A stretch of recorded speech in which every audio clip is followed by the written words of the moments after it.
All right, welcome to The Explainer. Today we are talking about a technology that is literally reshaping our world. I'm talking about 3D printing. This incredible process that lets us pull an idea right out of a computer screen and hold it in our hands. So just think about this for a second. What if you could print any object you can imagine? I don't mean a picture of it on a piece of paper. I mean the thing itself. A new gear for your bike, a custom ring, maybe even a new organ. I know, it sounds like something straight out of sci-fi.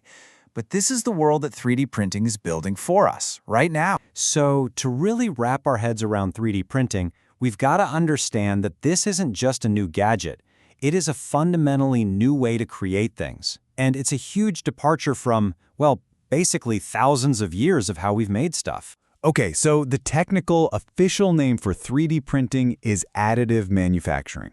And the secret is right there in the name. It's all about adding. You start with absolutely nothing but a digital design file, and the printer builds the object from the ground up, one super thin layer at a time. And this, right here, is the core of the revolution. You see, for centuries, we've made things by subtracting. Think about a sculptor with a big block of marble. They start with a solid chunk and just chip away everything that isn't the statue. And you end up with a ton of wasted marble dust, right? Well, 3D printing completely flips that script. It's additive. It starts with nothing and only adds the material it needs. It's just way more efficient and way less wasteful. It's a total game changer. So how does a machine actually add all those layers? Well, there are a bunch of different ways to do it, but they pretty much all fall into three main approaches. So let's get into the core mechanics of how this stuff really works. First up, we've got the one you've probably seen before. It's called Fused Deposition Modeling, or FDM. The best way to picture this is to think of a really precise computer-controlled hot glue gun. Seriously, it takes a long string of plastic called a filament, melts it down, and then draws out the first layer of your object. That plastic cools down, hardens almost instantly, and then it just draws the next layer right on top of it. It's cheap, it's fast, and it's awesome for things like prototypes or fun projects at home. Okay, next up is Stereolithography, or SLA. And this is where things get really cool.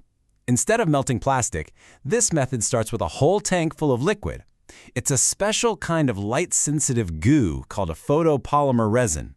Then, a super-focused laser beam zaps the surface of the liquid, drawing the shape of one layer. And wherever that light touches, the liquid instantly hardens into a solid. The platform then dips down just a tiny bit, and the laser gets to work on the next layer. This method gives you these unbelievably detailed objects with a perfectly smooth finish. And the third major method is laser sintering. Now we're getting into the real industrial strength stuff. Imagine a flat bed covered in a fine layer of powder. This could be a tough plastic or even a metal like titanium.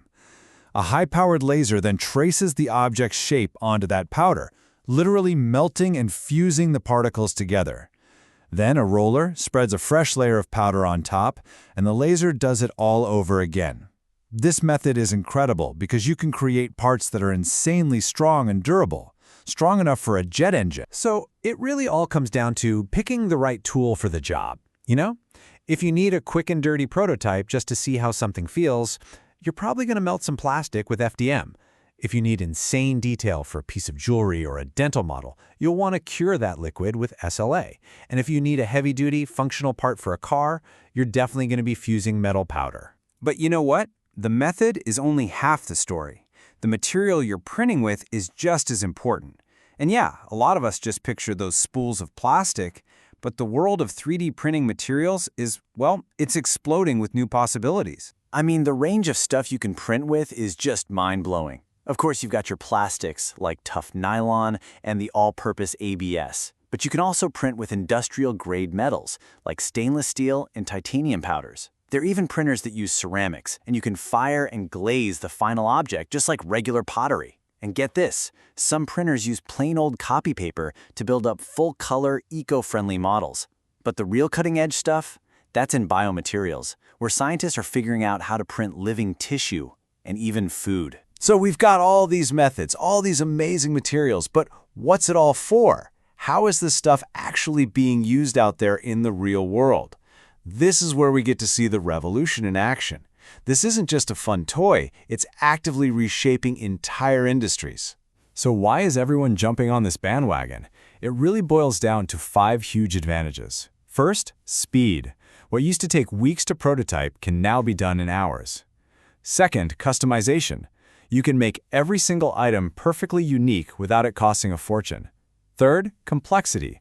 You can design parts with crazy internal structures that were literally impossible to make before. And like we talked about, it's way more sustainable and it's toolless, which means you don't have to spend a ton of time and money making special molds or dies. Let's look at healthcare. This is where that power of customization is a true life changer. We're seeing personalized devices printed every single day.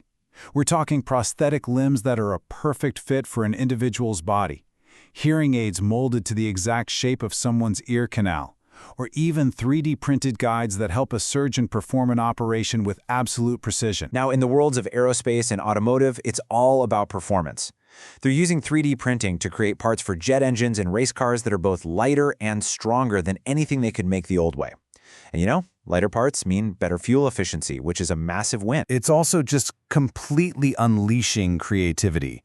Artists and jewelers are using these tools to make these breathtakingly complex sculptures and custom pieces that you just couldn't make by hand. It's giving them a level of design freedom that was pretty much unimaginable just a decade ago. And finally, think about architecture.